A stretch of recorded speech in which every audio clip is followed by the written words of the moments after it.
আজ সকাল সকাল জিমে চলে গেছিলাম। তারপরে ছিল আজকে আমার পুশ ওয়ার্কআউট। তো প্রি ওয়ার্কআউট খেয়ে রেডি হলাম।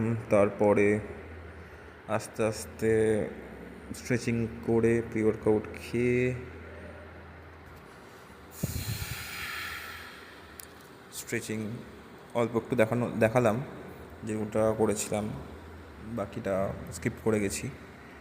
তারপরেই চলে গেলাম প্রথম ওয়ার্কআউট, ডাম্বেল শোল্ডার প্রেসে।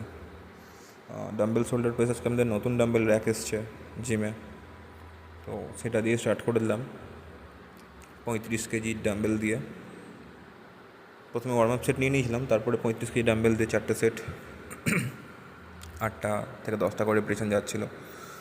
তো সেটা দিয়ে স্টার্ট করলাম চেস্ট ডাম্বেল প্রেস।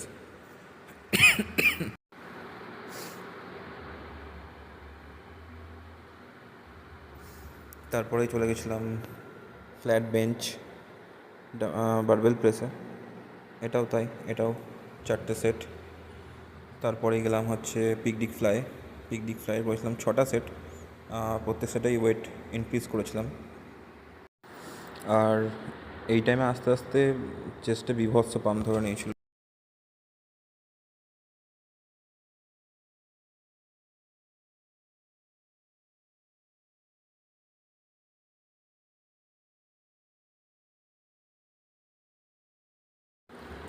তারপর একটু আয়নাতে দেখে নিলাম নিজেকে যে আজকে ঠিকঠাক লাগছে নাকি, পাম্প কেমন দিচ্ছে। তারপরেই চলে গেলাম ওভারহেড শোল্ডার প্রেসে। আজকে আমার মেনলি পুশ ওয়ার্কআউট ছিল, তো পুশ ওয়ার্কআউটে খুব বেশি ওয়ার্কআউট করে উঠতে মানে ইচ্ছে করে না। কী আর করবো, এমনিতেও দুদিন ধরে ঠিকঠাক খাওয়া দাওয়া হয়নি। তো তারপরেই চলে গেলাম নিজের বডি কন্ডিশনটা চেক করার জন্য। তো দেখলাম যে না, ঠিকই আছে, পাম্প আগের মতোই আছে। কদিন না খাওয়া দাওয়া থাকলেও পাম্প ঠিকঠাক ধরে রেখেছে বডিতে।